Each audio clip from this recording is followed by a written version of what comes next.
The Institute of World Affairs at the University of Wisconsin-Milwaukee presents International Focus, a weekly discussion of the people and events behind today's global headlines. Support provided by Milwaukee Public Television and the UWM Center for International Education.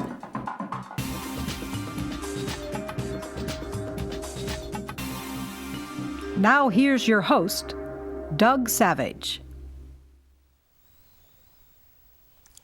Welcome to International Focus. Negotiators from the U.S., Japan, and 10 other Pacific Rim nations recently reached final agreement on the Trans-Pacific Partnership, the largest regional trade accord in history. If ratified, the deal would link countries representing 40% of the global economy. The Obama administration and other supporters say this will open new markets and create jobs in the U.S.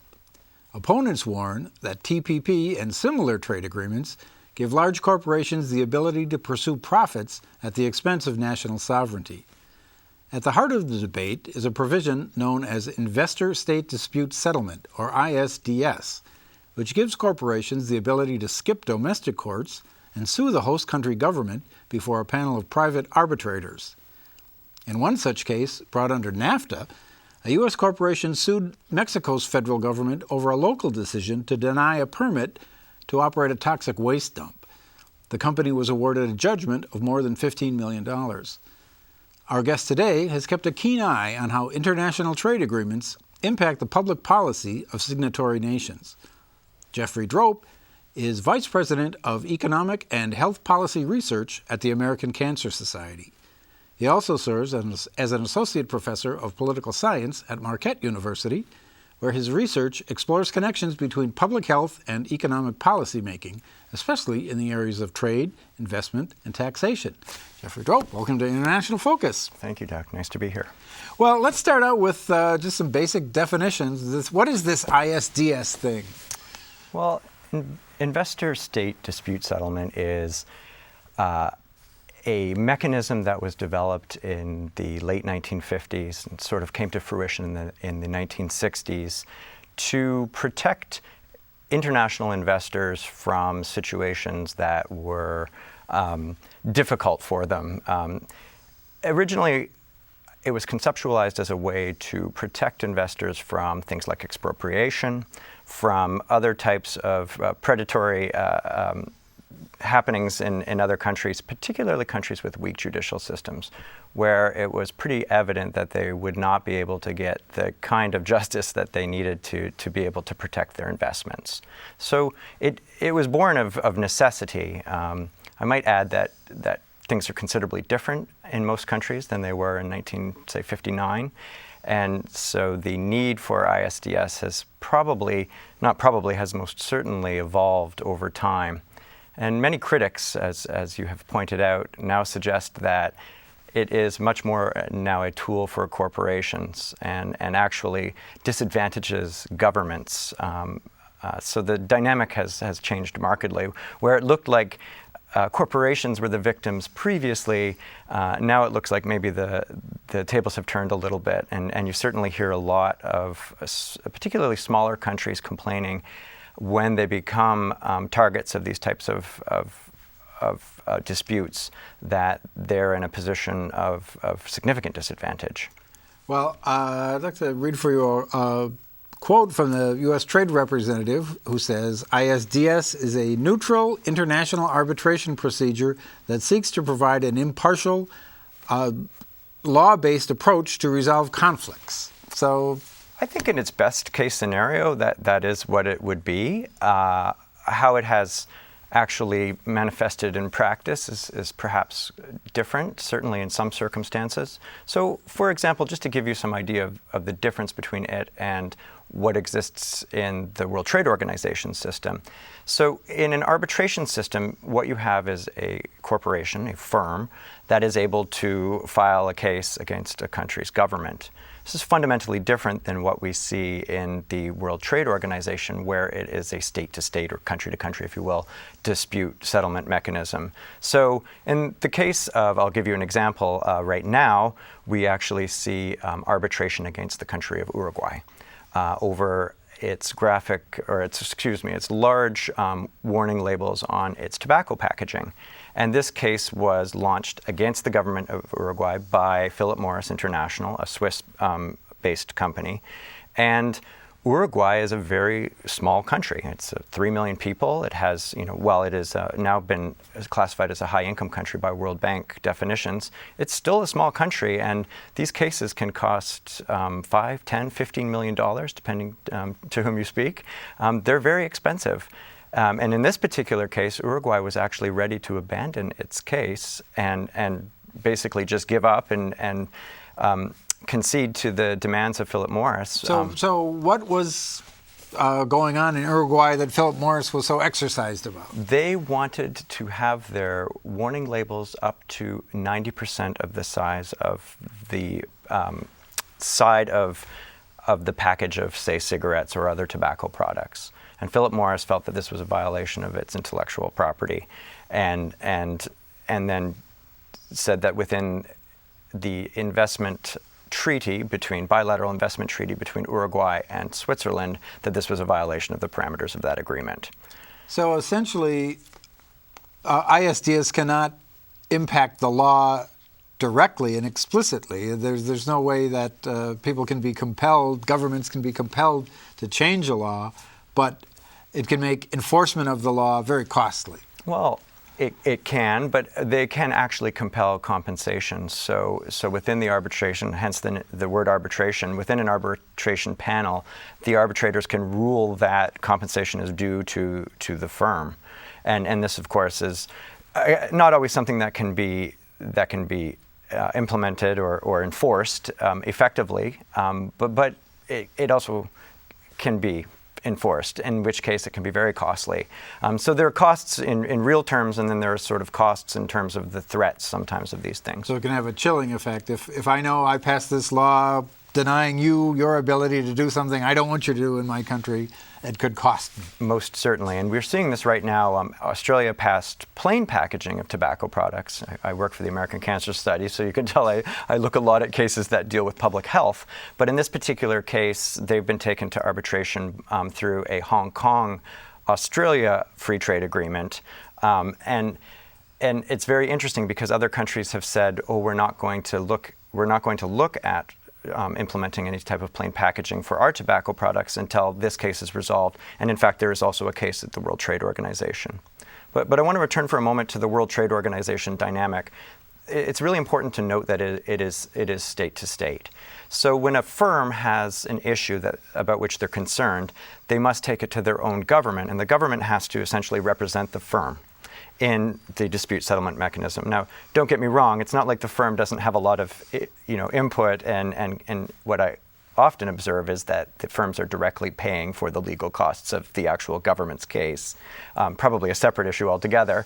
But it's a greater burden of hitting some sort of threshold of the case being a genuine case. So if a country's government is unwilling to take on a case, there's a reasonable bet that there may not be a whole lot of merit to the case, and they, for a variety of reasons, might not want to take it on.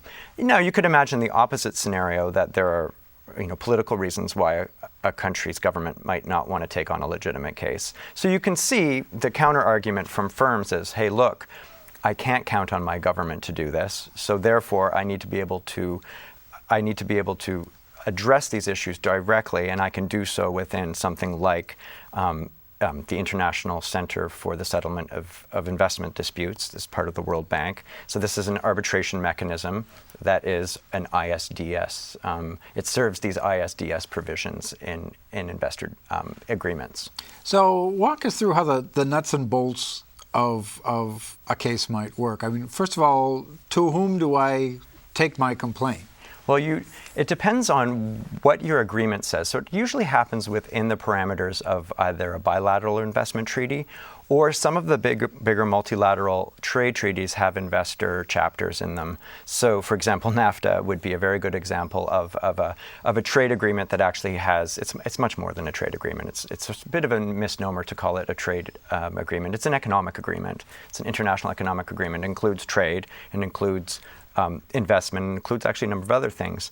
But in this case, so if you want to, if you're a firm and within your bilateral investment treaty or some other agreement, you have a mechanism to ask for arbitration. Usually it actually denotes which particular forum you're supposed to use. Usually it's this ICSID, as we call it, the International Center for Settlement of Investment Disputes.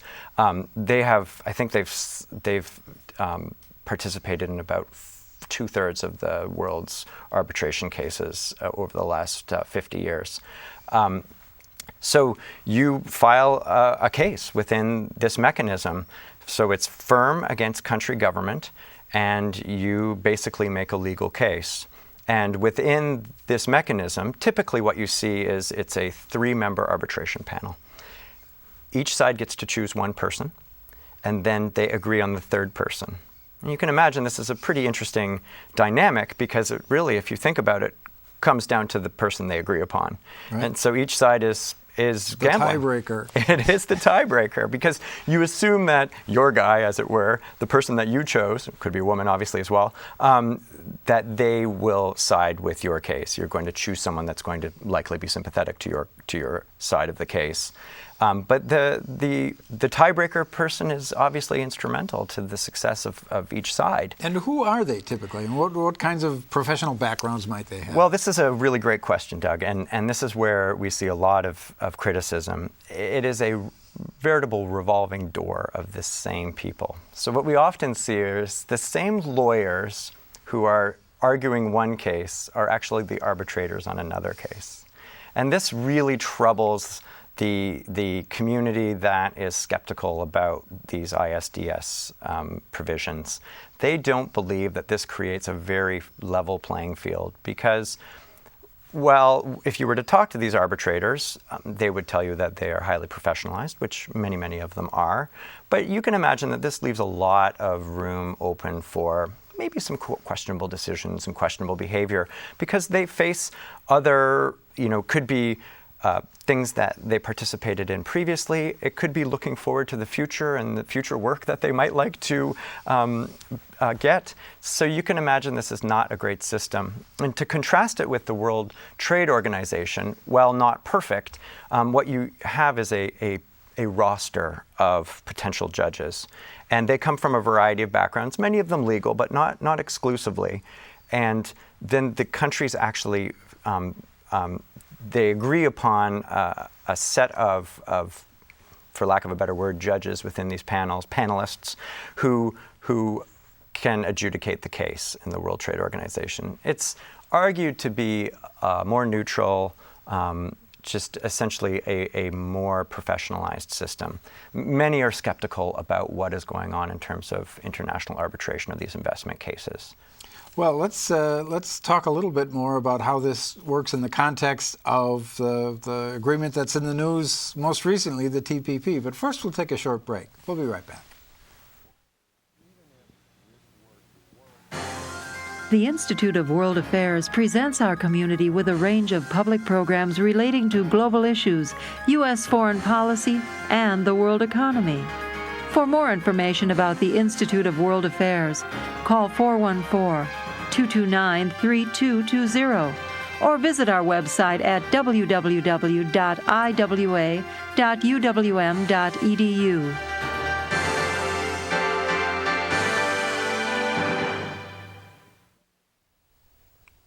Welcome back. We're talking about public policy and trade agreements, most particularly the recently agreed upon TPP with Jeffrey Drope from the American Cancer Society and Marquette University.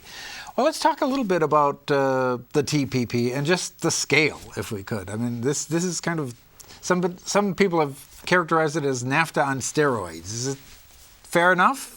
I think that's fair enough. I mean, obviously it includes all of the NAFTA countries and then some other very large, important countries like Japan, Australia. These are not insignificant economies. As well, it really captures quite a number of countries around the world: Malaysia, Chile, Peru. This is a pretty interesting and exciting time for international trade. And it's particularly interesting because it's sort of, as many of the viewers who followed the Doha round of World Trade Organization negotiations, things have been really stuck at the World Trade Organization. And as perhaps we might predict, certain countries, in this case the 12 countries of the Trans-Pacific Partnership, decided to take it to the next level and increase the level of liberalization, which is precisely how the World Trade Organization is supposed to work.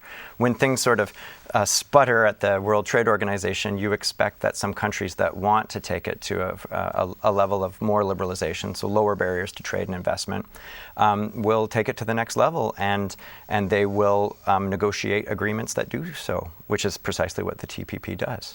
So, we said earlier that the ISDS provisions were typically initially designed to protect investors in places where they might be active that didn't have credible judiciary systems. If anything goes badly, they would have no other recourse. We're looking at some of the countries in the TPP, Japan, Australia. These don't sound like banana republics to me. I don't know. You're exactly right. And it really does make one step back and wonder why there has to be such a push for an ISDS in this agreement. I'm personally skeptical that there needs to be one. I just don't think that this particular context requires one.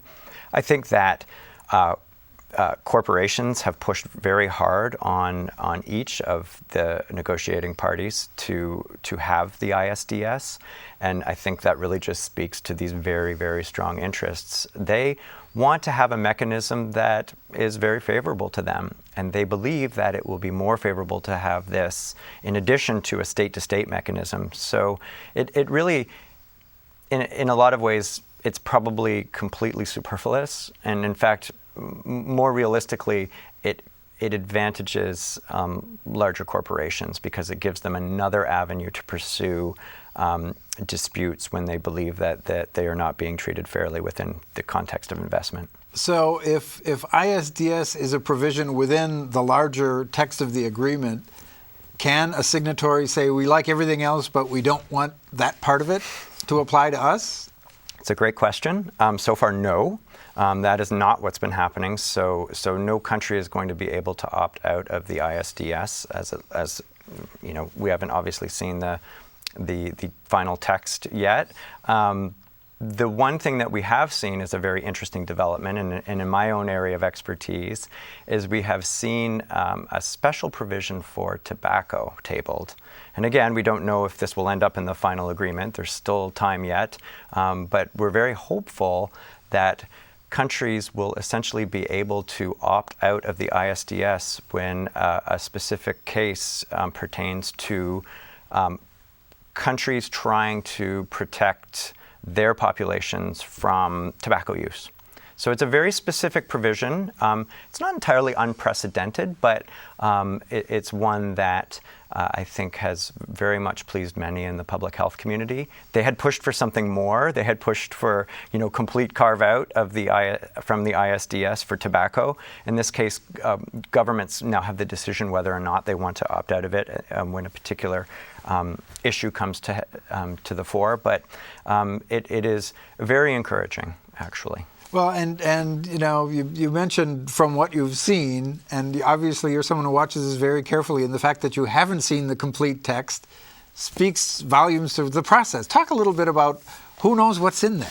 Right. This has been an interesting debate in the both the government community and in civil society, and particularly those who are skeptical about open trade, free trade. So the logic behind keeping trade agreements secret is that nobody wants to play their cards publicly because you're negotiating. And if other countries know sort of what your final position would be, you'll end up with a negotiation that doesn't favor you.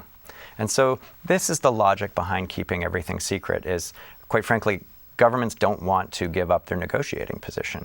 And when you see the text or preliminary text of agreements, you can start to see where countries' positions lie, and things become more transparent. On the other hand, and this is very understandable too, in when particular communities, sub-communities, are very worried about aspects of the agreement, let's say the health community, we've been a very big part of that at American Cancer Society, but the environmental community, the health and safety community in terms of thinking about job protections, all of these communities have been very worried because they don't know what the provisions look like, and they don't know whether the provisions that are being negotiated will severely and negatively affect their particular issue area. So there has to be some balance here. And what's interesting in the United States, for example, is there's very limited representation of these other civil society groups on the let's say the government committees that actually have at least some window into what's going on. Well, and that brings up the question, who is negotiating on our behalf? Well, in the United States, we have the Office of the United States Trade Representative, and they are the main cabinet-level body responsible for negotiating on behalf of the United States. The USTR, a gentleman named Michael Froman, is the chief negotiator, and he reports directly to the president. A long time ago, we decided that it was much better for us to negotiate trade agreements with a direct authority of the president rather than Congress, because we found, particularly in the 1920s and 30s, that Congress could be very meddlesome and do very, very bad things. This doesn't mean that Congress doesn't obviously have a role, because they do have to sign off on the agreements ultimately, but they can't kind of get into the details of the agreements perhaps as much as they would like. Well, that brings up another term that viewers probably are familiar with, fast track. Now, how does that play into this process? Well, the Trade Promotion Authority, fast track as it is known colloquially, is a very important piece of legislation here in the United States. It permits presidents to go ahead and negotiate on behalf of the country, and then they're allowed to bring the final negotiated agreement before Congress as a whole, and Congress votes yes, no on it, rather than for Congress to have a chance to pick apart little bits and pieces of it. If you see, what I've seen of the agreement, it is sprawling. And you can imagine that every single legislator in the United States would have particular preferences about particular pieces of this thing. And there's no way that, it's probably impossible that it could ever pass, because there would be no way for us to agree upon all the things that need to be agreed upon. So this is a way to make sure that we get to the ultimate goal of negotiating economic agreements while also having congressional, true congressional oversight as well. So in the case of TPP, we have agreement among the negotiators at this point. At what point does John Q. Public get a look at the final draft? We probably won't get a good look at a full draft until the new year. And so this is not a fast process. So while there was great celebration amongst the trade community in the last week or so, it's still a slog, and it will be a slog before we actually have the hard conversations. And this is going to be very exciting in this country, because it comes at just the timing of it is extremely volatile because of an upcoming election and people staking out their positions. And then, we see things in other countries. You have to remember, it's not only the United States that has to agree to this. The other 11 countries must also agree to it. We just saw a very unexpected change in Prime Minister in Australia. We have a Canadian election coming in this month, actually. So there are just a lot of changes. So the TPP is far from a done deal at this point, but it's as far as it's ever been. Well, if ultimately what we're trying to strike is that balance between economic interest and sort of social and societal interest, the public policy things that your work centers on, is there an alternative to something like ISDS? Yes, I think there is. I think that my personal preference is that in an agreement like this one, where all of the involved actors are developed, or certainly have the internal mechanisms to be able to deal with the things that most investors would worry about, like expropriation or just specific domestic legal issues, they can address them in the domestic courts in each of these countries, I think, quite nicely. So that doesn't mean there won't be disagreements among members of the agreement, and you've got to anticipate that. And if you had a mechanism that was state to state, like we see in the WTO, I have a hard time believing why that wouldn't be sufficient. I know I have detractors who would suggest that that's not true, that we must have these agreements to protect investors. The logic isn't strong enough in my view. So we've got just under a minute left. Give us one takeaway example of why this needs to change from your tobacco world. Well, I mean, I think a very good example is what's going on in terms of Australia's plain packaging. Australia has some of the best tobacco control measures in the world, and they still are having difficulties getting prevalence rates lower. People still smoke. And so they said, we'd like to try this plain packaging idea, and they've been absolutely hammered, and in both the WTO and in international arbitration. And it seems like a no-brainer. They seem to have completely the right to regulate public health, and by every measure, and it just seems like a giant distraction from government, the tasks that governments really need to be doing. Well, great. Jeffrey Drope, we'll have to leave it at that. Thank you very much. To our viewers, we'll see you again next time on International Focus.